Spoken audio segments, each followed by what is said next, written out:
everybody, and welcome back to R's Trades. My name is Corey, and in today's video we're doing something I haven't done in a long time, whether that be O-scale or HO. We're doing a layout update video for Littleville, my 4x6 HO scale layout.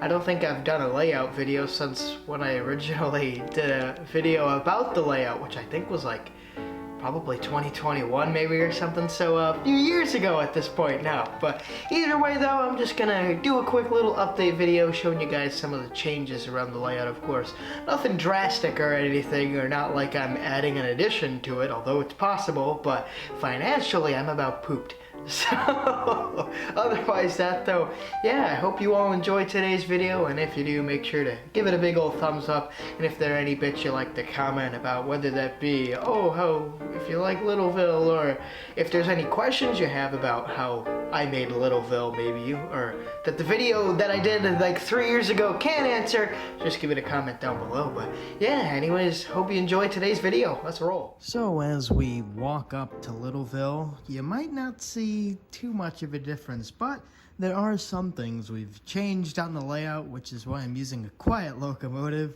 as it goes around to keep you entertained while I talk about the few differences. Well, I guess we'll start from big to small. The smallest addition to the layout would be this little fella here. I had a little green Woodland Scenics light up truck, which is right over there, that would light up at the crossings and illuminate the trains as they would go by, or at least in the other direction, and it would look really cool at night.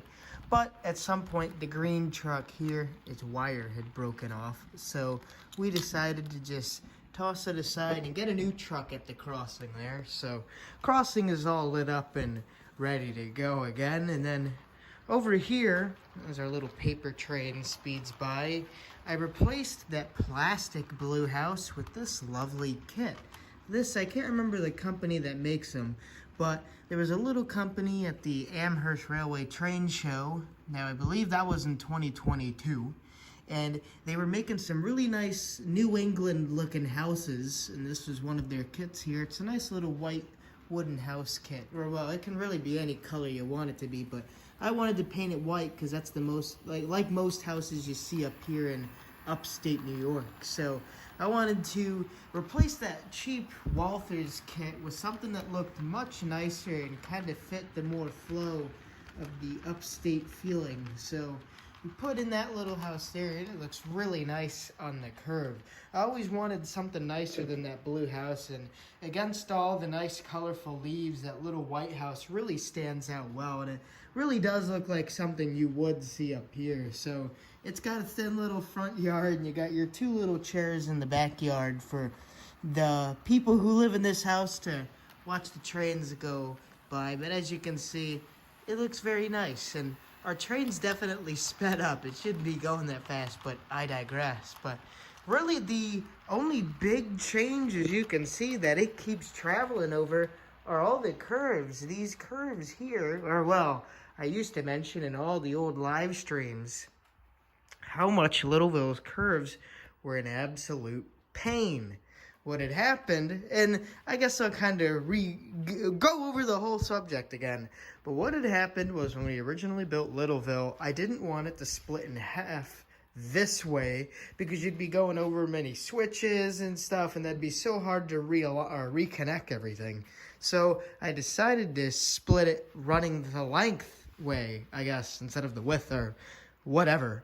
But either way, I split it here, and you can see that split right underneath. So, and it worked a lot better because I could keep a lot more on each side, making each panel about a 2 feet by 6 feet. So when you put it all together, it's about a 4x6 layout. But what had happened was, after coming apart and going back together a few times, the curves were no longer lining up very well.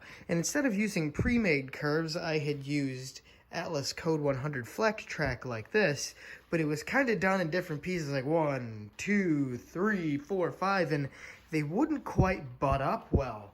So what I decided to do to fix that issue was to take out all the curves on each end of the layout. So you have this curve now, with this whole piece is now one long continuous piece. So instead of separating there, it joins on the straight sections every time instead of joining on a curve on each end, which never worked well. So we completely, I don't want to take it up, but I'll put in some pictures. We took out the tracks and the roadbed and all that stuff completely, and we cut some wooden pieces, 2 wooden macaroni C looking pieces, I guess C for Corey, whatever you want to call it, and put them in on each end of the layout. And once those were in and flush with the roadbed, we just laid it out to have a much nicer, longer, smoother, continuous loop or circle instead of having disjointed pieces that would connect on a curve and just wouldn't lay well. So I believe, if I remember correctly, this stuff is all glued and it is not going anywhere anytime soon. So everything now, every single locomotive I've tested on it, and this thing runs so much better. And as much as I'd love to bring Littleville to more places now, because it's certainly more possible, I just don't have anywhere to put it. I don't have a truck, and I don't feel like renting a truck just for a train show or a van or whatever that may be.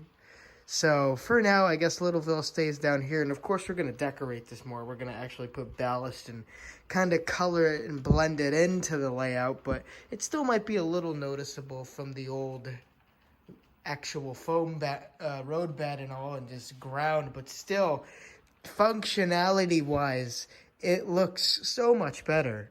And it runs like a charm. So I'm actually really, really happy how this came out.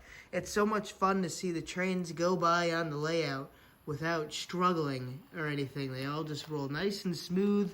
Here and there might be a little bump when going in between, you know, the curves to the original track, so to say. But either way, I am super, super happy how well things came out. Alright, hope you all enjoyed today's video. It was a little fun one to make, of course. It's just good to be back in the groove, so to say. I definitely want to do one for the O-scale, the still unnamed O-scale layout, of course. But yeah, anyways, I guess, make sure, if you liked the video, make sure to give her a big ol' thumbs up. And yeah, besides that though, thank you all for watching. I'll see you all in the next video / live stream / whatever I do. So stay tuned. Bye-bye.